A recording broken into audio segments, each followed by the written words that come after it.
Congress party को एक अंग्रेज व्यक्ति ने बनाया था। एओ ह्यूम उसका नाम था।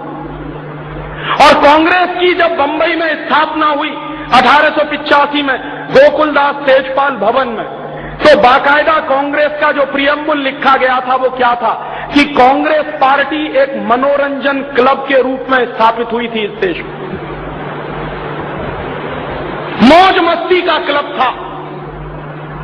और अंग्रेज क्या कहा करते थे कि इस कांग्रेस पार्टी में ऐसे पढ़े लिखे हिंदुस्तानियों को हम जमा कर देंगे जो हिंदुस्तानियों के मन में थोड़ा बलबला है, और वो बलबला इस पार्टी में निकल आएगा तो फूटकर बाहर निकल जाएगा। और कांग्रेस पार्टी को अंग्रेज कहा करते थे कि ये सेफ्टी बॉल्व है, फ्यूज की तरह से उड़ जाएगा। इसलिए कांग्रेस की नींव पड़ी, ऐसे नींव पड़ी है इस पार्टी की। और दुर्दिन तो इस पार्टी को देखने ही थे। मैं आपको पूरी विनम्रता से कह रहा हूं, अगर महात्मा गांधी ना आए होते साउथ अफ्रीका से तो कांग्रेस को पूछने वाला कोई नहीं था इस देश में। कोई जानता भी नहीं था कि कांग्रेस है और नहीं भी है। गांधी जी ने आके इसमें प्राण फूके थे और गांधी जी ने आके इसको जन आंदोलन का रूप दिया था।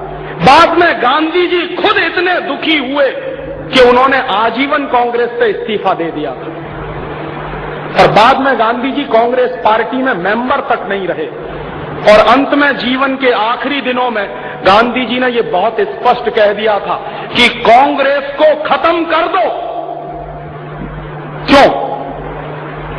गांधी जी कहा करते थे कि अगर इस कांग्रेस को खत्म नहीं किया तो ये हिंदुस्तान को वैसे ही लूटेगी जैसे अंग्रेज इस देश को लूटते रहे।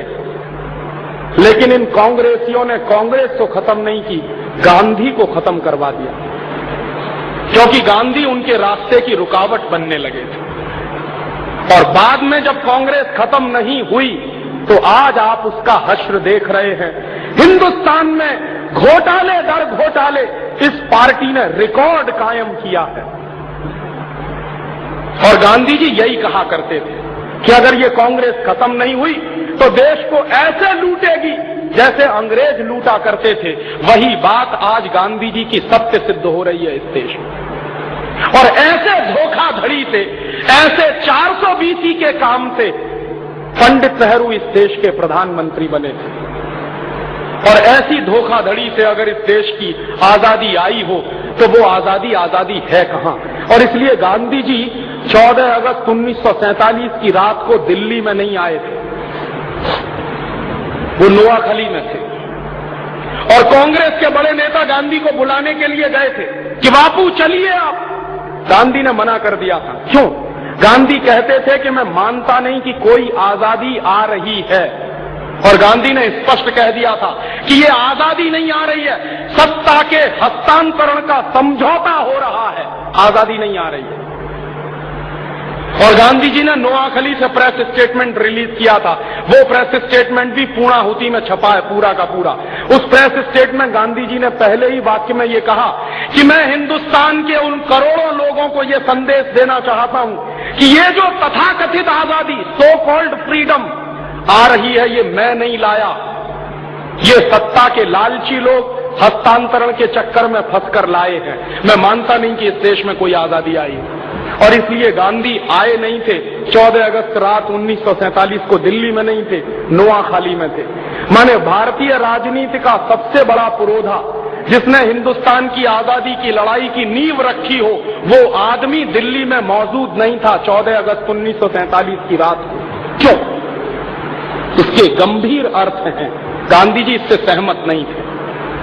और 14 अगस्त 1947 की रात को जो कुछ हुआ है, 14 अगस्त 1947 की रात को जो कुछ हुआ है वो आजादी नहीं आई।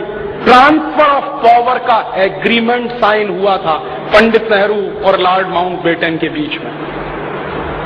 ट्रांसफर ऑफ पावर का एग्रीमेंट और इंडिपेंडेंस ये दो अलग चीजें हैं। स्वतंत्रता और सत्ता का हस्तांतरण ये दो अलग चीजें हैं।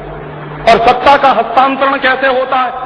आप आज देखिए, एक पार्टी की सरकार है, वो चली जाए, दूसरी पार्टी की सरकार आती है, तो दूसरी पार्टी का प्रधानमंत्री जब शपथ ग्रहण करता है तो वो शपथ ग्रहण करने के तुरंत बाद एक कॉपी पर हस्ताक्षर करता है, शायद आपने देखा होगा।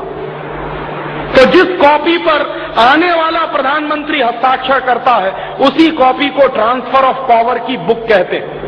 और उस पर हस्ताक्षर के बाद पुराना प्रधानमंत्री नए प्रधानमंत्री को सत्ता सौंप देता है और वो निकलकर बाहर चला जाता है। यही नाटक हुआ था 14 अगस्त 1947 की रात को 12 बजे।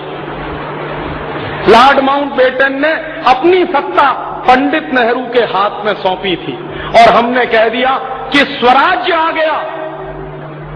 कैसा स्वराज्य और काहे का स्वराज्य? अंग्रेजों के लिए स्वराज्य का मतलब क्या था और हमारे लिए स्वराज्य का मतलब क्या था? अंग्रेज कहते थे कि हमने स्वराज्य दिया, माने अंग्रेजों ने अपना राज तुमको सौंप दिया। ये अंग्रेजों का इंटरप्रिटेशन था और हिंदुस्तानी लोगों का इंटरप्रिटेशन था कि हमने स्वराज्य ले लिया। अंग्रेजों ने अपना राज्य तुमको सौंपा था ताकि कुछ दिन तुम इसको चला लो, जब जरूरत पड़ेगी तो हम दोबारा आ जाएंगे। और अभी महारानी इसलिए याद दिलाने के लिए वापस आई है